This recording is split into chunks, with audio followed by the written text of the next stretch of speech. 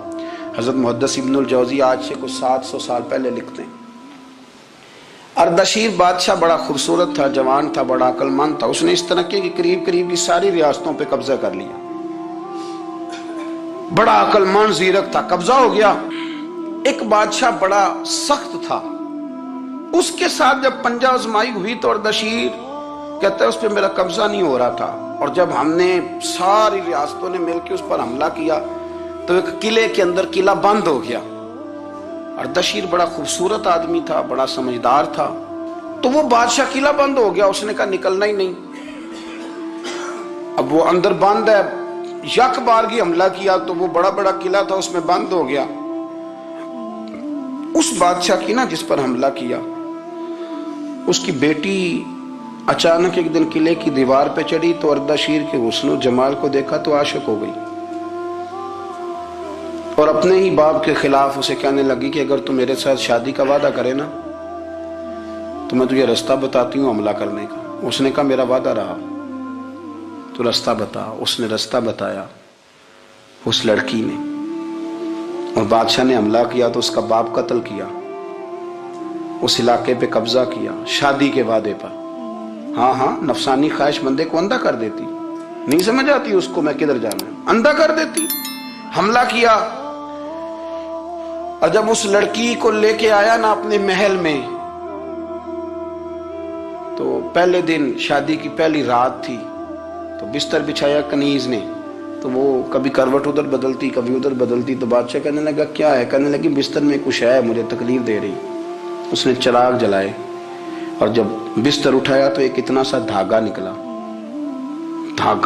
دھاگے سے عموماً تکلیف نہیں ہوتی، تو اس نے کہا تو اتنی نرم و نازک ہے کہ دھاگا؟ کہنے لگی میرا باپ نا میرے ساتھ اتنا پیار کرتا تھا کہ روز میرا بستر بھی خود بچھاتا تھا، اور اس نے آلہ رکھا ہوا تھا، وہ ناپتا تھا کہ کوئی پایا اونچا نیچا تو نہیں، میری بیٹی کا بیلنس سوتے وقت خراب نہ ہو جائے، اور میرے لیے گوشت اور کپڑے بھی خود پسند کر کے لاتا تھا، کھانے پینے کا خود خیال کرتا تھا۔ اردشیر کہنے لگا اچھا وہ اتنا پیار کرتا تھا، اور پھر تو نے اس کے ساتھ کیا کیا؟ کہنے لگا بلاؤ کنیزوں کو بلایا، فرمایا اس کو اٹھاؤ اور جلاد کے پاس لے جاؤ، اسے کہو کہ اس کے بال ایک گھوڑے کے ساتھ باندھے، پیر دوسرے گھوڑے کے ساتھ باندھے، اور ایک گھوڑا ادھر بھگا دے، کدھر بھگا دے، یہ جس کے باپ نے اتنا پیار کیا یہ نفس کی اتنی غلام ہے کہ اس کی وفادار نہیں رہی تو میری وفادار کیسے بنے گی؟ اس نے اتنے نازوں سے پالا کہ دھاگا اسے برداشت نہیں۔ او یارو یاد رکھو، اگر نفس کی غلامی کرو اور بڑے وفاداروں کو چھوڑ کے غلامی کرو تو پھر کہو وفادار مل جائیں۔